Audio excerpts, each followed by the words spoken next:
Nanti yang kauniyah dikasih contoh oleh Allah begini. Langsung sampai nyandak. Sebab iki cerita kula beto surati Mbah Yai Najib, yang surat itu saya diperintahkan untuk memberikan terhadap abah saya. Iku sekitar tahun 86. Suratnya ngeten, Pak. Sing nek bener-bener iku bapakmu, gawa nih kayaknya bapakmu ngono. Ngeten, Pak. Sieling kula.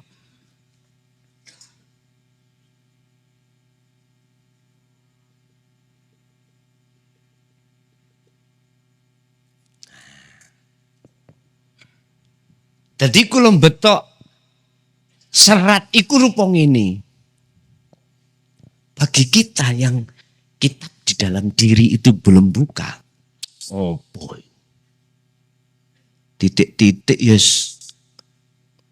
Iso uga uler, ndukur embuh apa.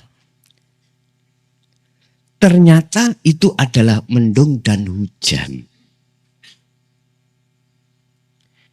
Bagi kita yang nggak paham, ya mendung-mendung itu, Pak. Hujan ya air itu ma'ul matar. Lah ngoten nggih. Padahal mboten iku maksudnya. Basa iku kula beto mantuk. Terus kula balik ning pondok Tambak Beras Jombang, kula paringke beliaunya Mbah Yai Najib ono jawabane. Jawabane ngeten.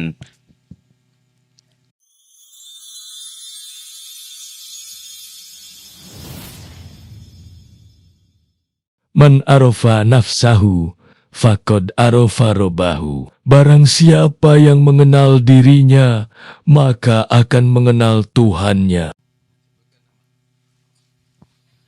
Ngapunten.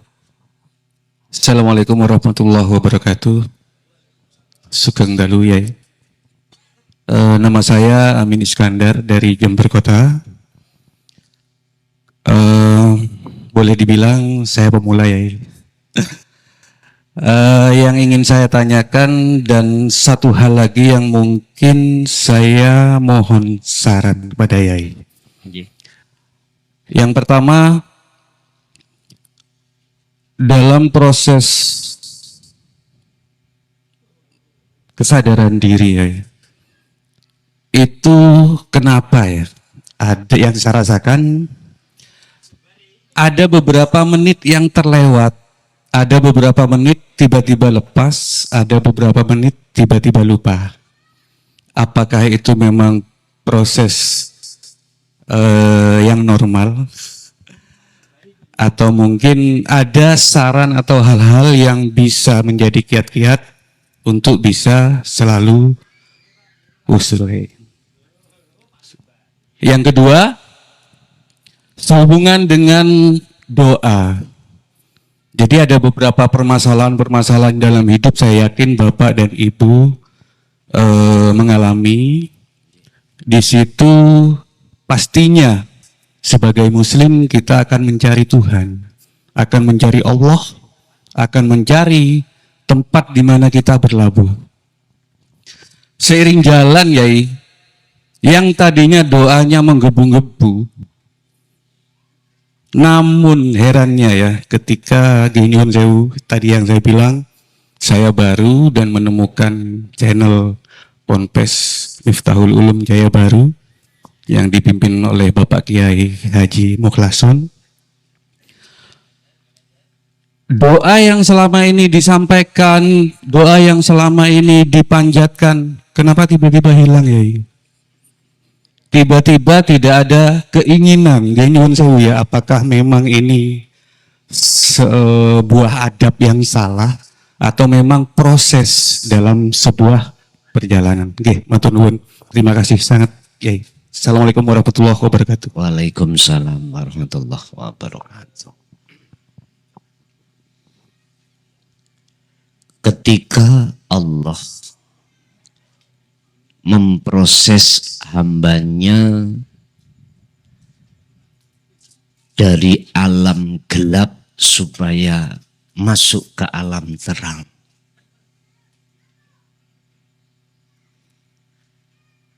itu pasti mengalami beberapa sesuatu. Kalau kita bilang 1 titik, 2 titik, 1 detik, 2 detik yang kita tinggalkan. Atau sesuatu dalam tazkiyatan nafsi, pensucian diri, itu tidak langsung seperti bim salah bim.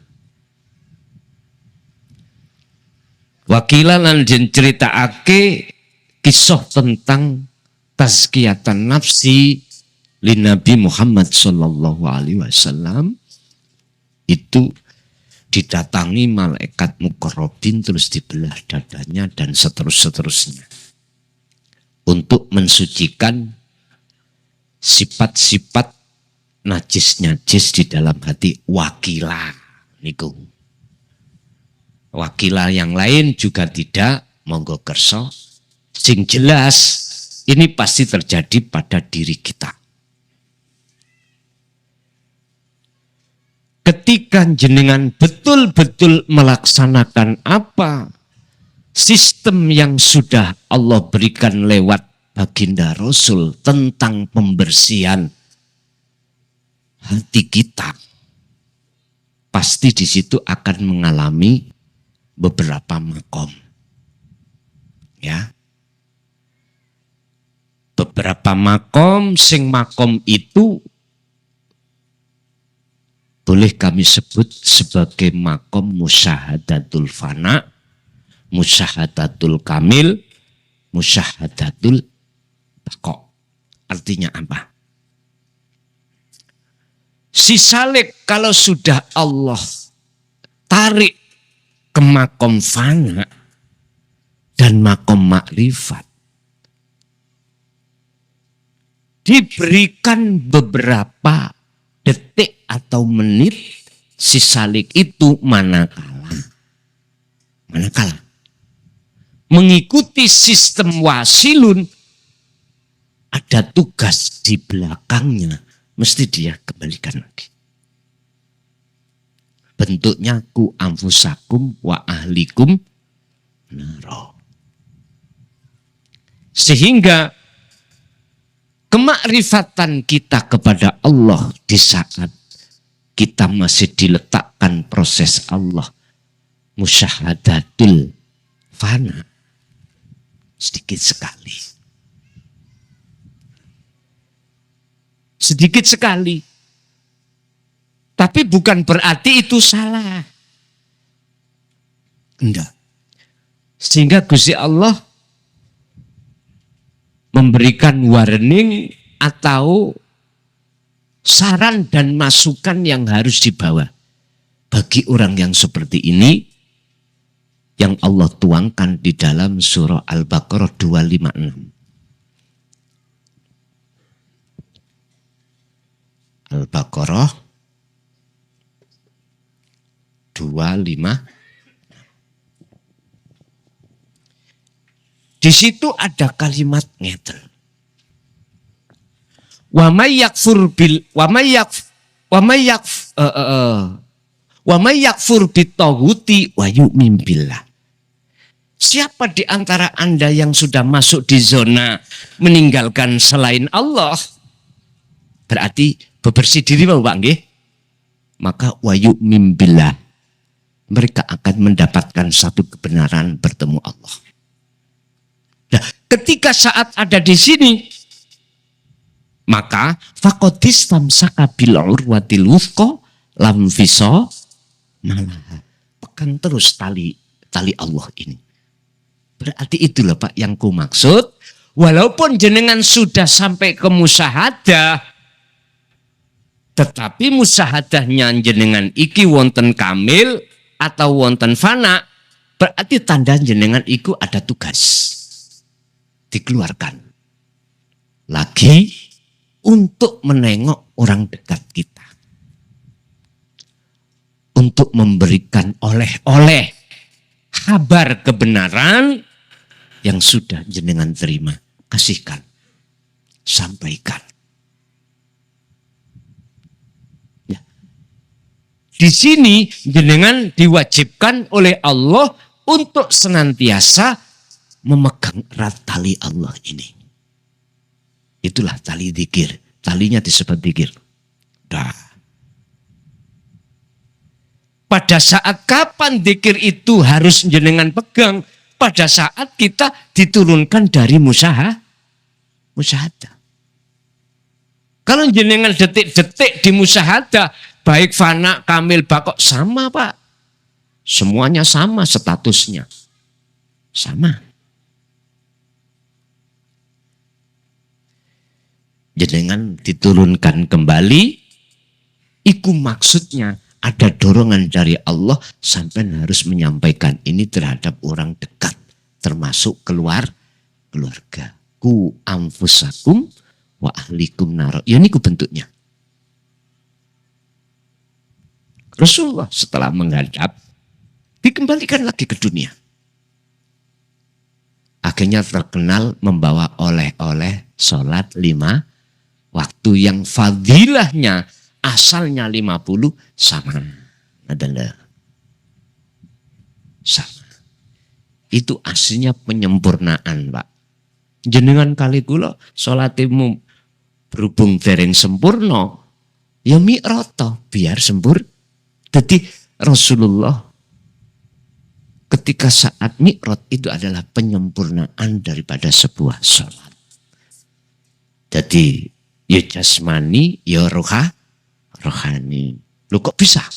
Iya, karena sebelum mi'raj masjid sudah ada.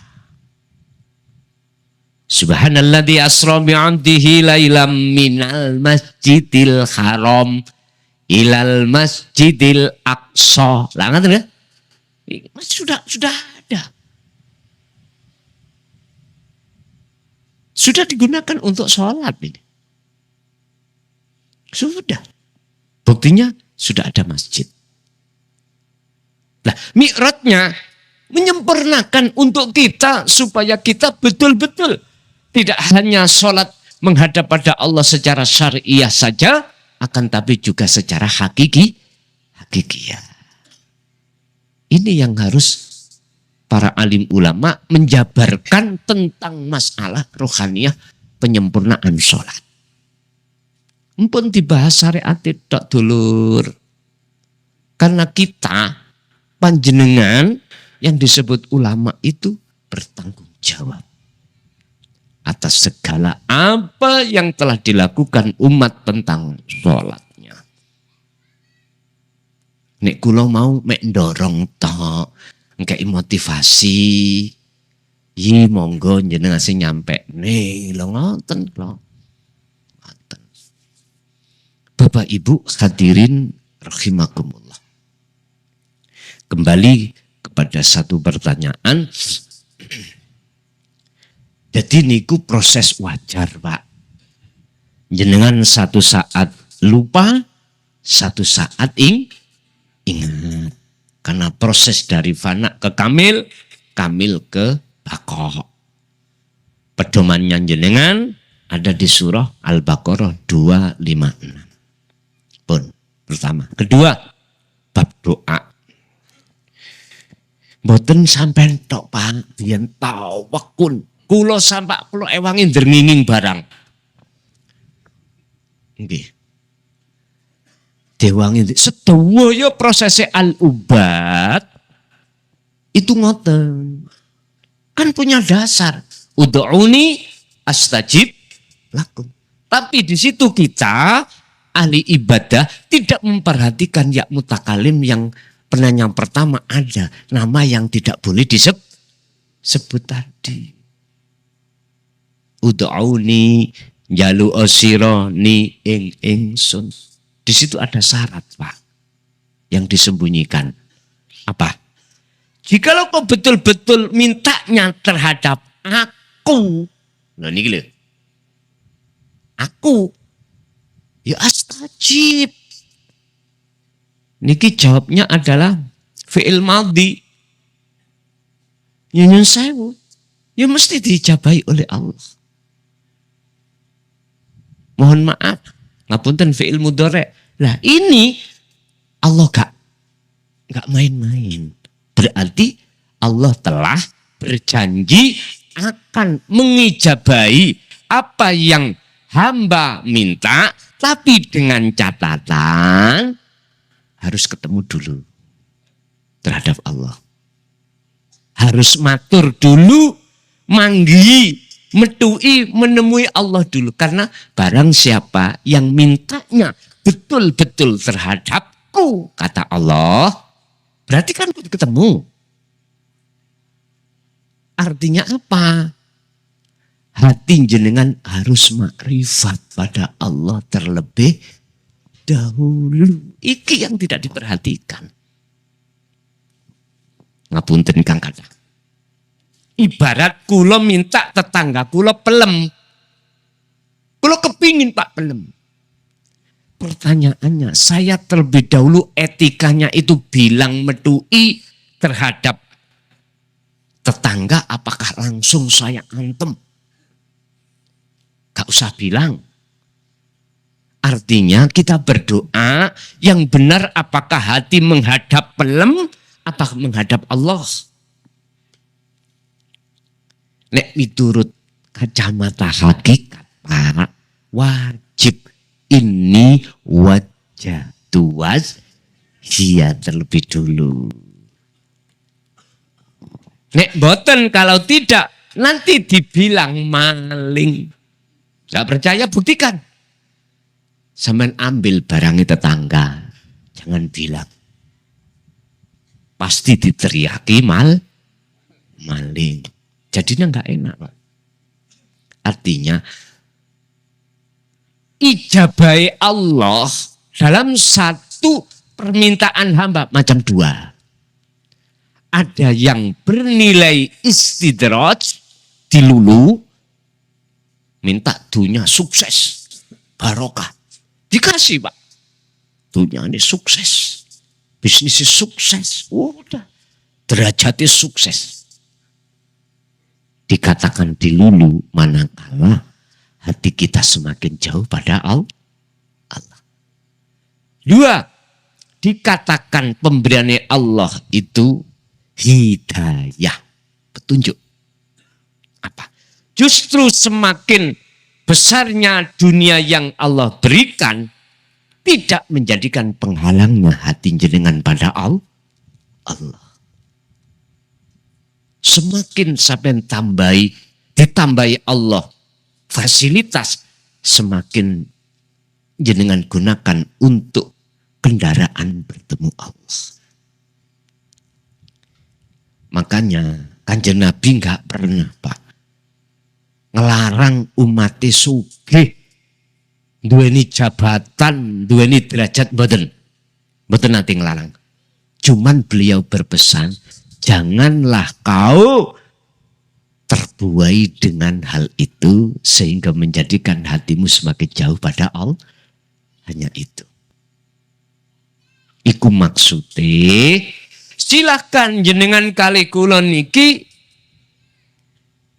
banyak kendaraan, silahkan.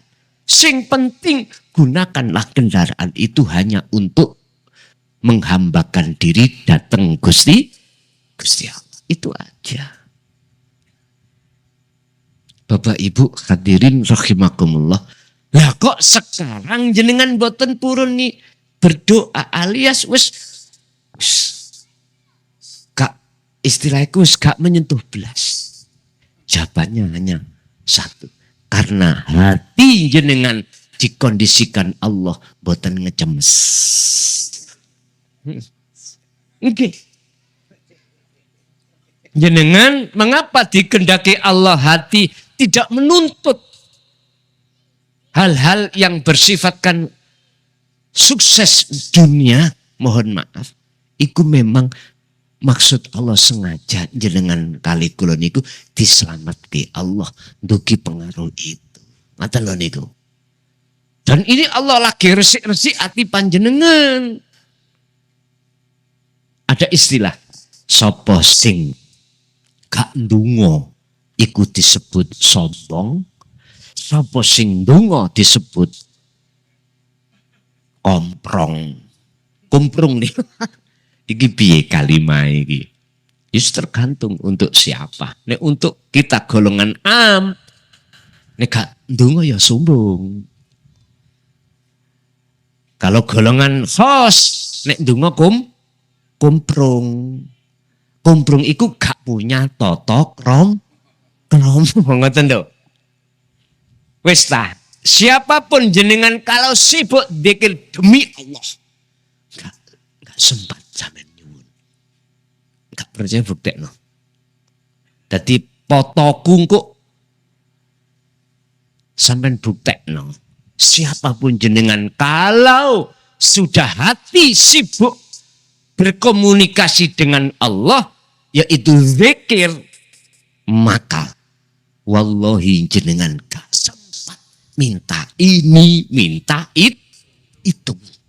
Lu estu.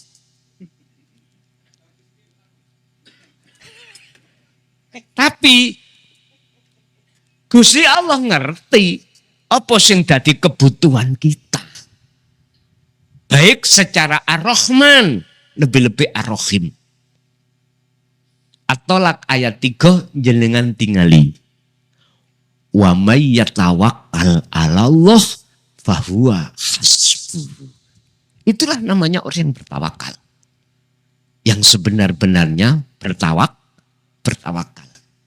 Apa? Fahuwa hasbuhu, mongko utawi Gusti Allah iku hasbuhu, nyukupi rahmannya, nyukupi rohimnya. Sehingga disimpulkan, lah ya gak njaluk diwenehi, kok dikebajute arepe njaluk.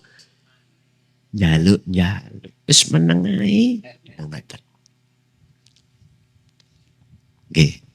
Terus nomor loro terakhir, wong njaluk iku wong menehi atas dasar dijaluk ambek mboten mesti luwih akeh maringi sing gak njaluk. Sampeyan nang prapatan, Pak. Sampeyan tingali lak wonten ngamen-ngamen, ana wong nggo cempolong tok, ana sing keplok-keplok, tapi ujung-ujunge nyuwun. Sampeyan toleh pinggir sampeyan ana abang, biru, terus ijo, ana sing putih, ana sing cerik, sampeyan mundhut sing ndi. Terus satu sisi sampai ningali tiang niku meneng ae. Boten njaluk gak apa. Kondisinya kurang sempurna. Bergerak sampean, gak mungkin sampean uncali sing cerik. Mangkane nek dadi anak ojo kakean fahuwa hasbuhu. Mekaten, lanjut.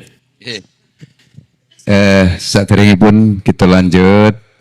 Ingkang sampun pesen kalender 2026 saged berhubungan langsung kalian Bapak Haji Abu Sa'ad. Nggih. Salajengipun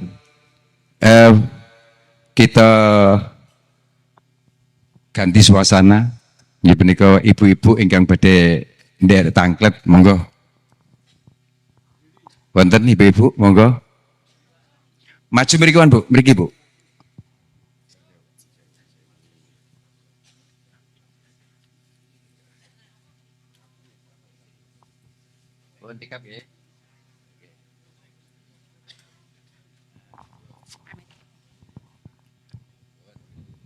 Assalamualaikum warahmatullahi wabarakatuh. Nama saya Putri dari Desa Kencong nggih.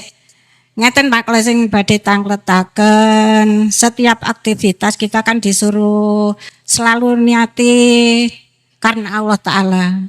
Tapi dikala kita itu mengingat almarhum dan almarhumah, dikala kita di luas bebas, di ruang bebas itu kita kok ingat gini, tawasul, terus kita itu uluk salam, terus kita doakan sama almarhumah, itu gimana hukumnya? Saya itu kok ya ingat dzikir tapi juga ingat yang sudah meninggal, itu gimana Pak hukumnya? Saya itu salah apa enggak gitu? Karena apa? Posisinya di luar, di alam bebas, enggak posisi sholat gitu. Terima kasih. Ibu, Gusti Allah akan memperjalankan hambanya itu sesuai di kelasnya masing-masing. jenengan lali yo sing nglalekno Gusti Allah, jenengan emut sing ngemutno yo Gusti. Kesadaran seperti ini hanya dimiliki oleh orang-orang yang sudah Allah tarik di dalam alam makrifat. Sadar. Sehingga lalainya dia itu disebut ingat. Kok bisa? Iya, ingat kalau laliku sebab dilalekake Gusti, berarti eling lagi. Mboten napa-napa, Bu. Sing penting kita sebagai hamba tugasnya apa? Tadi saya katakan pegang teguh tali Allah. Wa qala aidan wa'tasimu bihablillahi jami'an wala tafarraqu. Iku aja, Bu. Dan jenengan akan terlepas dzikir dan tidak. Itu ya karena Allah nanti disesuaikan dengan kelas kita masing. Nek jenengan gak kepingin terlepas sama sekali miturut sistem dadi wong bakok.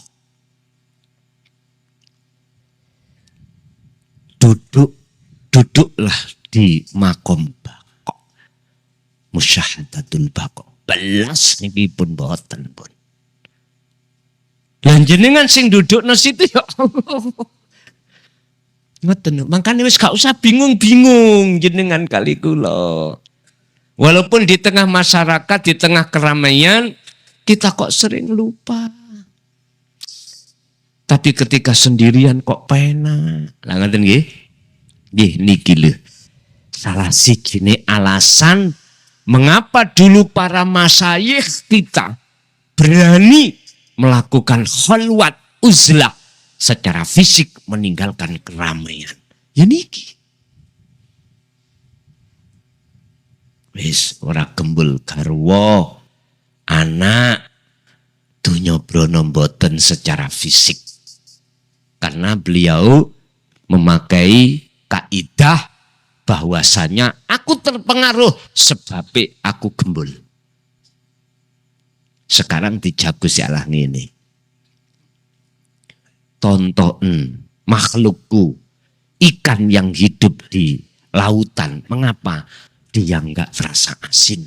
Padahal setiap saat campur gembul dengan air asin.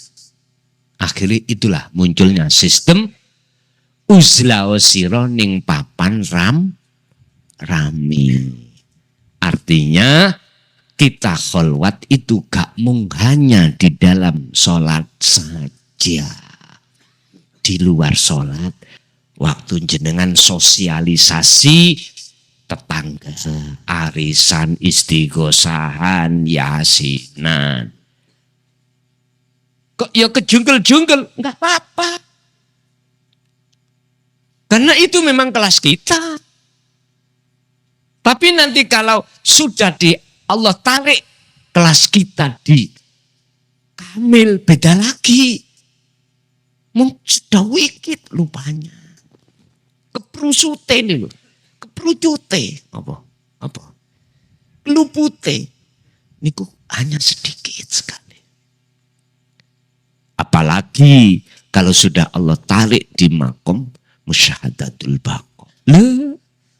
Pun balas enggak masih jenengan bandawi no gembul wong katokan cekak. Mohon maaf Pak. Niki cerita sing kudu tak critakno. Syariatku ngumon. Kula niki wekdal mantun dahar di tadi malam itu di Bali. Pas ngajeng kula niku kolam. Kolam Pak. Ujuk-ujuk ndelalah kuasane Allah. Gitu. Tiba-tiba ana wong wedok lawancir katokan tok. Katok njero iki lho. Terus napa niki? Behan tok. Kata delok niku barang api. Tak delok ngentekno ganjaran. Aduh. Lho tenan Pak niku, sumpah lho. Demi Allah kula wis bersyukur tok wau niku. Lah terus ya nopo Pak? Kalau sambil rokokan mak betunduk. Wong turis nih lho Pak. Lah iki nek ana Mojokerto langsung mlebu undang-undang pornografi. Terus kalau takon supir mantuk. Pak supir, ning kono kok rapopo yo? Apakah undang-undang pornografi ku gak berlaku? Mungkin ngoten. Lupa sampean ning embong nih lho sing gak tau rono tak anani sampean. Sepeda motor niku lho. Roke yo cekak-cekak. Bayu yo nek gak mau lus ngono di bayu. Bangkane kula niku ndamel sistem gak didelok iku barang api. Didelok ngentekno ganjaran. Isi apa iki? Ya wis kula nggih cek gak nemen-nemen tak benggangno ngeten. Nanti padha lae. Nggih. Ya wis mungkin di sana otonomi daerah ya gak ngerti ya ta. Sing jelas ngoten Pak. Sing jelas. Tapi nek orang pribumi sendiri mboten nemokno. Mesti rokane landung-landung. Duka niku kok apa tah niate pamer mulus apa ya apa. Ngoten. Jadi Bu, jenengan gak usah khawatir walaupun jenengan masih dijatuhno Allah lalai ketika saat di tempat ramai, yang terpenting jenengan dikir sak mampune dipegang erat.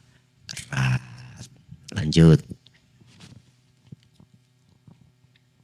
Wonten malih, Bu. Monggo.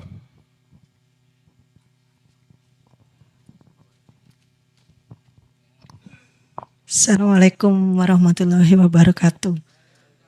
Saya Rike Gus dari Jambiarum Puger. Mau tanya Gus, apa perbedaan roh dengan jiwa? Terima kasih Gus. Assalamualaikum warahmatullahi wabarakatuh.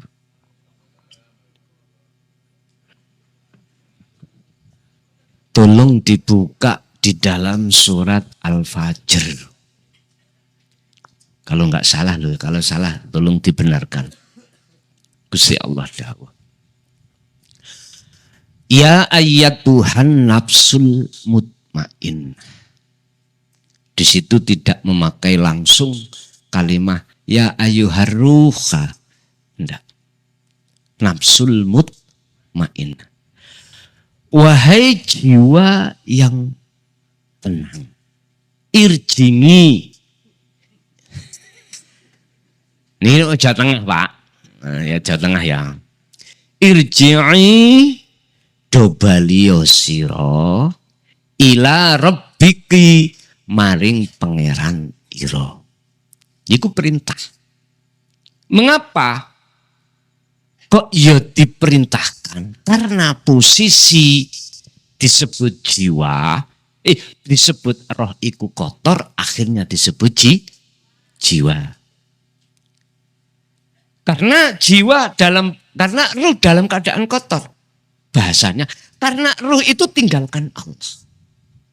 Asbabun nuzul. Wahyu Allah ini diturunkan karena keadaan jenengan kali kula disebut jiwa yang meninggalkan Allah. Ruh yang meninggalkan Allah disebut jiwa. Kalau sudah dikatakan ruh, itu enggak ada Pak ruh yang kotor itu. Suci ruh itu. Karena ruh itu adalah bukan unsur dari alam dunia, tapi ruh iku unsure alam akhirat. Akhirnya disebut jiwa. Ibarat ngeten. Ini sudah malam, kita punya anak. Berhubung anak itu enggak lekas masuk rumah, muncullah satu perintah. Anak, masuk onang omah. Masuk. Perintah iki sebabnya anak di luar rumah. Gak mungkin jenengan akan munculkan perintah manakala anak ada di dalam. Nak mlebu nang omah. Lho anak wis nang jero, gak mungkin. oleh karena ruh kita dalam keadaan kotor akhirnya disebut jiwa, maka muncullah bahasa teori tazkiyatan nafsi, bebersih jiwa. Berhubung ini ruh atau jiwa mau kembali kepada Allah disebut mutmainnah, tapi dengan syarat rodiatam mardiyah. Rodiatan dulu. Artinya apa? Wajib jiwa ini meninggalkan perkara apa yang dia sukai yang selain Allah tadi. Ibarat anak, tadi sukanya apa? Ada di luar. Oh, remi, jagongan, pacaran. Dia harus ikhlas meninggalkan ini. Harus. Kalau ingin disebut mutmainnah. Kalau dia tidak ikhlas, gak mungkin dia akan tinggalkan kebiasaannya. Ini untuk ngateake. Apa bahasa ngateake? Memperhatikan seruan Allah itu. Jenengan kali kula tresnane nang sapa? Garwa. Anak dunya brana. Jenengan kalau tidak mardiyah, ridho ninggalkan iki, ojo sampai iku ketemu bahkan ambune tok lho, negeri akhirat ora bakat. Boten saged. Wajib jenengan iki meninggalkan iki terlebih dulu. Wajib. Indah maksudnya tazkiyatan nafsi atau dzikir nafi. Ini berhubung jenengan iki ridho meninggalkan semuanya. Ini demi gateake memperhatikan seruan Bapak, maka maradiyah Allah ngeridani. Bentuk Allah ngeridani, cahaya makrifat itu pasti Allah nyalakan. Saat itu juga perkara yang menggelapkan hati kita, perkara yang kita cintai itu akan lenyap dari hati sampean. Allahu waliyul ladina amanu yukhrijuhum minadh-dhulumati ilan nur. Al-Baqarah 257. Terusnya 256 itu. Siapa di antara jenengan? Kalau yang ada di dalam hati hanya Allah cintanya, maka Allah akan menghilangkan kegelapan dan menterjadikan terang benar. Yaitu cahaya makrifat itu Allah nyalakan. Bapak Ibu, kalau sudah jenengan diridani, apa lalu Allah yang jawab? Fadkhuli fi ibadi wadkhuli jannati. Maka jenengan digolongkan Allah, golongan hamba yang Allah masukkan di dalam surga. Bahasa syariate, bahasa hakikate adalah rahmat. Yaitu mencapai makom makrifat. Maka tentu lanjut. Wonten malih Ibu-ibu, niki soalnya jamnya pun jam 23 lebih 20 menit. Nggih, kedap. Monggo wonten malih Ibu-ibu, khusus Ibu-ibu, kula tambah setunggal malih, monggo. Wonten? Mboten, sampun, cekap. Nah, menawi cekap niki kula beralih ke kaum bapak-bapak. Monggo ingkang badhe tanglet. Coba sing dereng nate tanglet. Monggo. Assalamualaikum warahmatullahi wabarakatuh. Nami kula Muhammad Soleh saking Karangsemandi mriki mawon. Kula badhe tanglet Gus tentang Isra Mi'raj niku. Napa saged diwastani termasuk syahadat napa mboten? Nomor kalih tentang syahadat niku enten rukun syahadat, enten sing batalne syahadat, napa mboten? Mohon keteranganipun. Wassalamualaikum warahmatullahi wabarakatuh.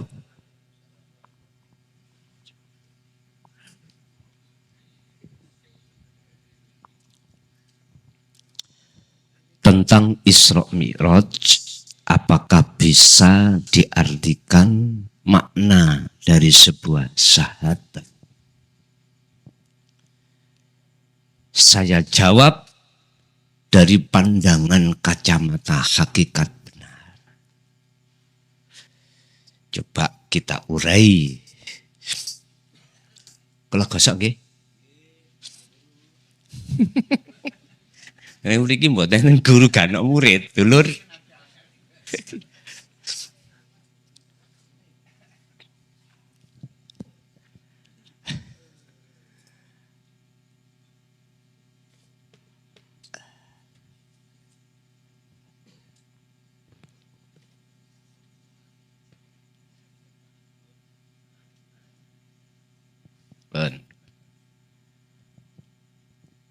Wajib hukume menyaksikan, melihat, memandang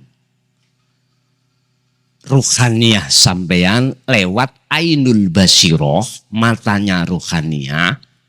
Yang mata ruhaniyah itu disebut sebagai pangroso untuk langsung menyaksikan wujudnya Allah di dalam atau di luar diri jenengan. Tapi wajib melewati proses ini. La ilaha.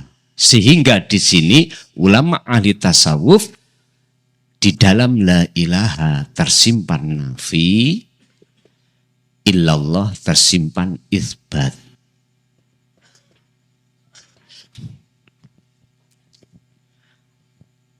Si salik akan bisa menyaksikan atau bertemu langsung pada Allah manakala si salik itu sudah melaksanakan proses nafi, meniadakan sesuatu selain Allah yang wujud dan lain sebagainya di dalam hatinya.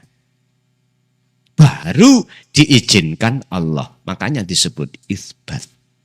Menetapkan keakuan Allah di dalam diri si salik. Akhirnya si salik disebut wasil. Ngerti nggih? Isra adalah proses perjalanan hukum syariah. Mi'raj adalah proses perjalanan hukum hakikat rohaniyah untuk menghadap Allah. Dilihat dari arah sini, maka menurut pandangan hakikat sama Mi'raj ini. Sama. Tapi kalau kita pandang dugi syariat, Isra Mi'raj itu hanya terjadi pada baginda Kanjeng Nabi saja. Wis gak iso iki di obah-obah gak iso. Masalah Qur'ane muncul niki cuman satu dalam surat Al-Isra ayat setunggal. Di situ ada istilah abdihi, ngabdihi. Iki kembali mukhotobnya adalah Kanjeng Nabi Muhammad ibnu Ngabdillah saja. Sehingga ada orang lain yang menceritakan Mi'rajnya si A si B si C. Dalam hukum syariat batal. Syariat lho Pak nggih? Batal. Terus bagaimana hukum hakikat?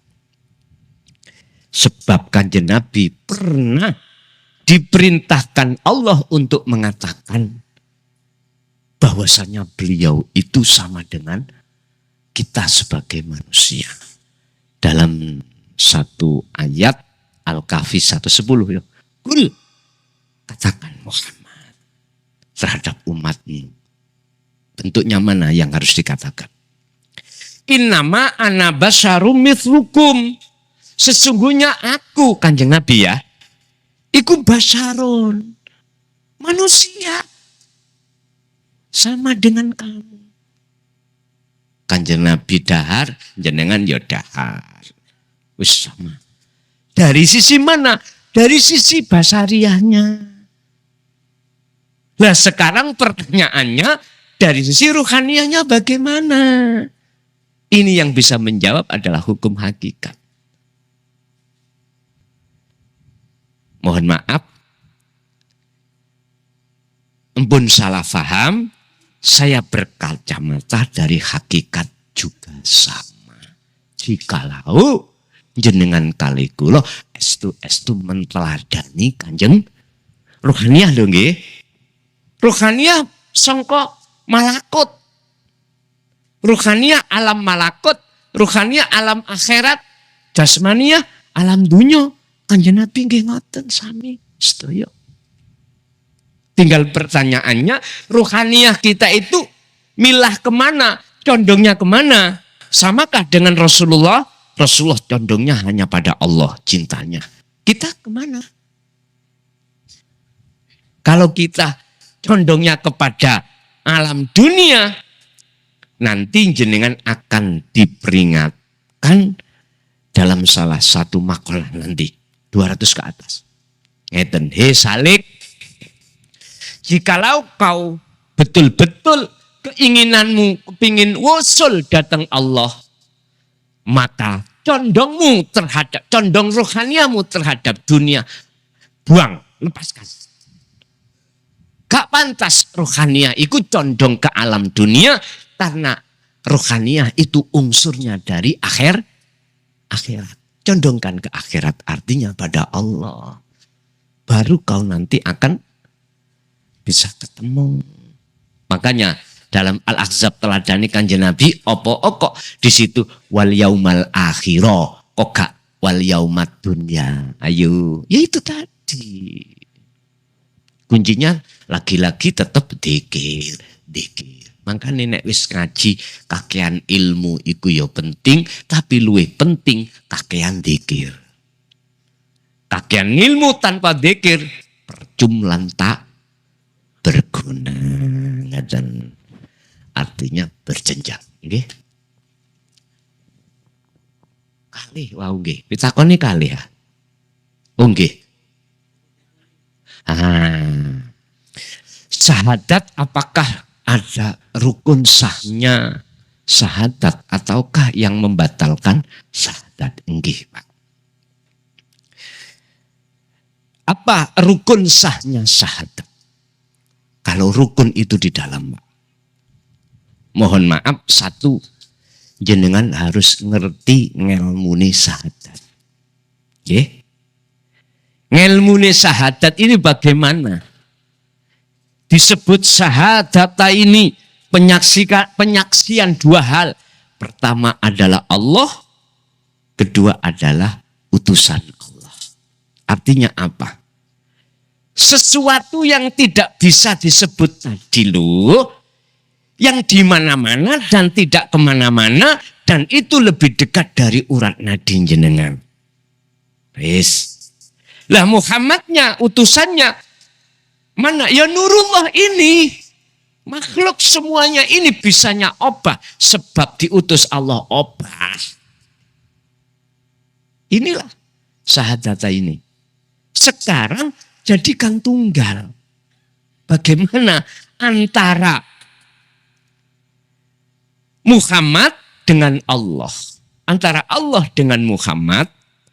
Antara jobo dengan jeru. Itulah farqo bainahuma. Dijawab. La ibsorun wa mubsorun wa basorun. Jikalau kau betul-betul sudah ditarik Allah di alam fana untuk manggon menduduki alam makrifat, maka semuanya tidak ada. Yang ada hanyalah yang ada, yang tidak bisa kau sebut. Ya wis. Yaitu syahadat tunggal. Jadi Yang tadinya proses kita tidak ada, terus diadakan itu ada, lalu kita tiadakan diri kita, ya dah, terus sudah tidak ada, akhirnya yang ada, yang berbentuk, yang ada ucapan nama, isim tadi juga tidak ada, akhirnya adalah yang ada. Siapa yang ada? Ya iki. Ya wes, sampean ngarani opo? Nggih. Apa yang membatalkan? Ini gua rukun ya. Rukun yang ilmu, terus kedua adalah praktek. Ya wis iku syarat rukunnya. Sekarang rukun yang membatalkan syahadat apa? Culas kita. Mohon maaf, artinya culas. Walladzi arsala rasulahu bil huda wa dinil haq. Rasulullah sudah membawa petunjuk dari Allah dan agama yang bertauhid. Lalu kita itu mengingkari daripada itu semuanya. Dikarenakan hanya kita itu kesensem ambek cintanya selain Allah. Padahal cinta selain Allah itu enggak kekal. Kalau tidak kita yang ditinggalkan, mesti kita meninggalkan alias tidak kekal. Hanya gara-gara inilah kita rela meninggalkan cinta yang sejati yang selama-lamanya demi cinta yang enggak kekal. Inilah namanya yang membatalkan syahadah. Tak simpul ke perkara yang membatalkan syahadah adalah syahwatut dunya. Karena waktunya sudah jam 11:30. Ini adalah penanya terakhir, monggo. Bismillahirrahmanirrahim. Assalamualaikum warahmatullahi wabarakatuh.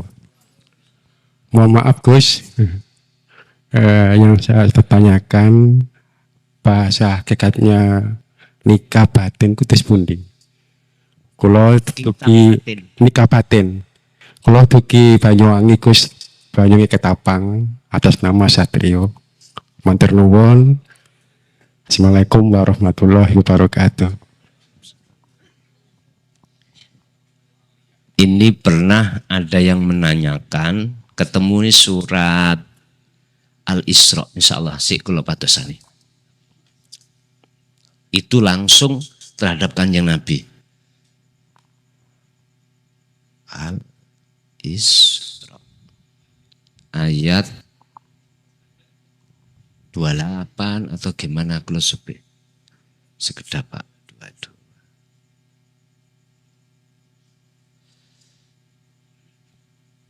Oh, bukan.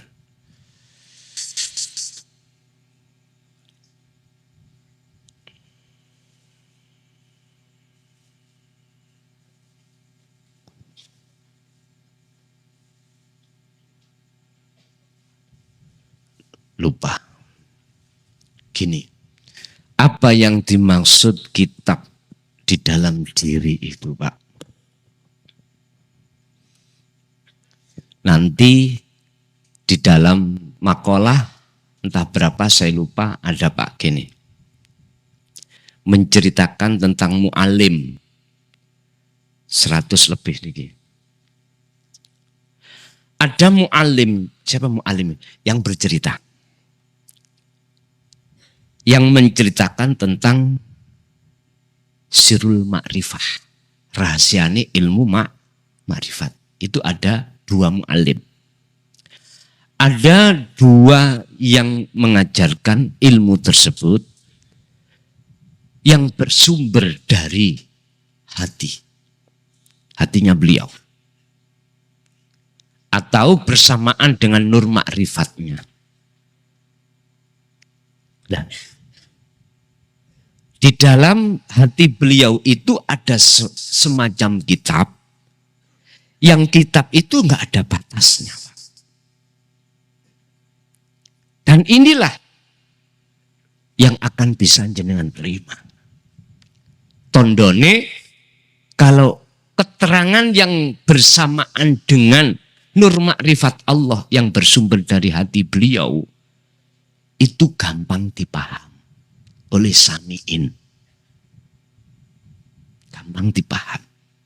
Umpama sampai sondok bingung, toh pada akhirnya paham.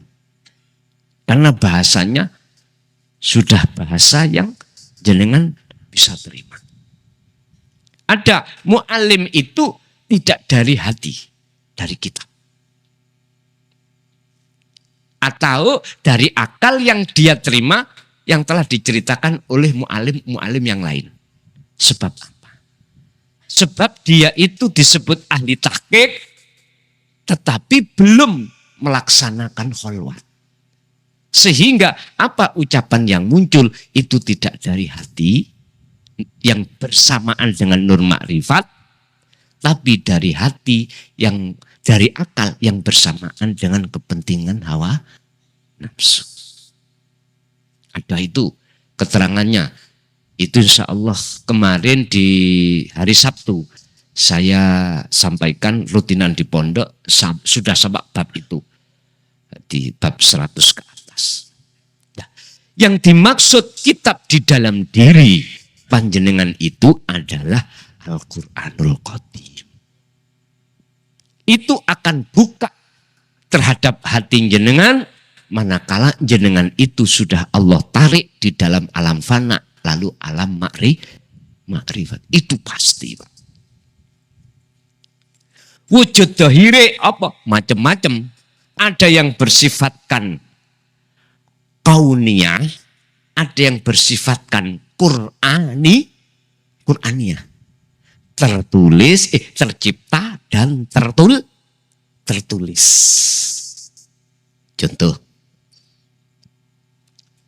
Nanti yang kauniyah dikasih contoh oleh Allah begini. Langsung sampai nyandak. Sebab iki cerita kula beto surati Mbah Yai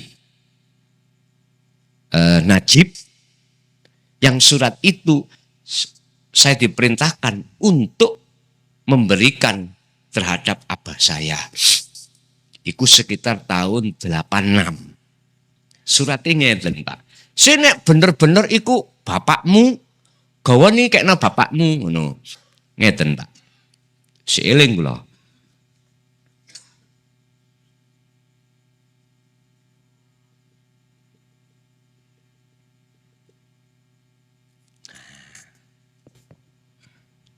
Jadi kula betok serat iku rupong ini. Bagi kita yang kita di dalam diri itu belum buka. Oh boy. Titik-titik yes. Iso uga ular, ndukur embuh apa. Ternyata itu adalah mendung dan hujan. Bagi kita yang nggak paham, ya mendung-mendung itu, Pak. Hujan ya air itu ma'ul matar. Lah ngoten nggih. Padahal mboten iku maksudnya. Basa iku kula beto mantuk. Terus kula balik ning pondok Tambak Beras Jombang, kula paringke beliaunya Mbah Yai Najib ono jawabane. Jawabane ngeten.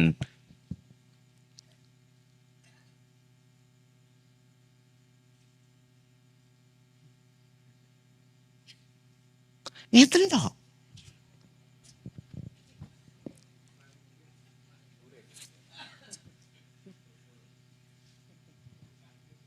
Niku nek cara Pak Tani paham. Aku mari nandur wit jagung, udane teko, akhirnya tumbuh cukul. Padahal bukan itu maksudnya. Jadi ketika surat iki kula berikan lagi terhadap beliaunya, kula dirangkul akhirnya. Pun, wis cerita sedikit mohon, pun. Artinya apa? Ngeten, Pak.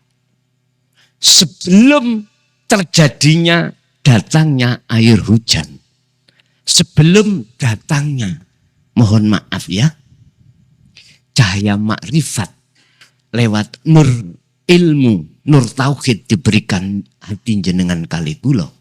Iku dalam posisi gersang. Gak ada kehidupan. Gak ada tanda-tanda secara dohir kehidup. Karena gak ada hujan, gak ada air, Pak.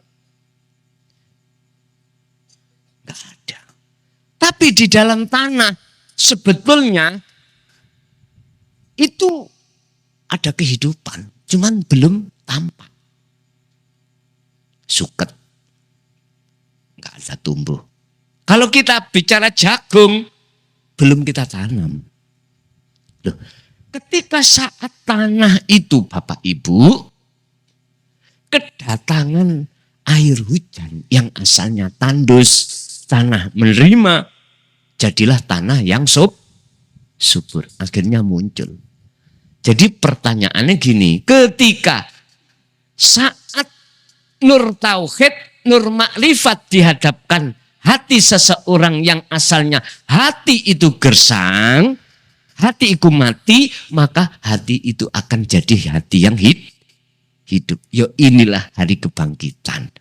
Inilah kebangkitannya hati, ruh dari belenggunya hawa nafsu. Itu. Kenal, untuk sing kenal yang Mbah Yai Najib ini ya. Tambah beras. Lagi menawi wonten santri tak beras mriki. Wonten mesti rencang kelebihan Jember kuatah kok. Cuman situk-situk ibu di supe kula.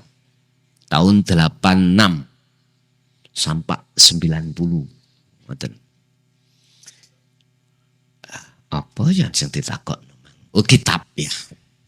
Jadi kitab dalam hati jenengan itu yang disebut Al-Quranul Qadim itu nanti akan kebuka seiring berjalannya jenengan iki nur makrifat dinyalakan Allah. Sehingga apa yang ada di alam semuanya ini paham. Maksudnya paham, contoh seperti ini. Paham. Oh. Ternyata Bali nafi isbat mekaten. Mekaten kula wau acara tanya jawab sampun pormo, maka kita lajengaken acara ingkang terakhir menika penutup doa. Monggo Gus kula semanggaken. Ya hadratin Nabi Mustafa Rasulullah sallallahu alaihi wasallam wa ala alihi wa azwajihi wa dzurriyyatihi wa qurabatihi wa ahli baitihi wa ashabil kiram. Wa khususan ila jami' auladina wa azwajina wa dzurriyyatina wa ahli baitina wa jami'i man tabi'ana ya Allah. Iftah lahum fi qulubihim bifutuhil ma'rifatika ya arhamar rahimin. Lahumul Fatihah.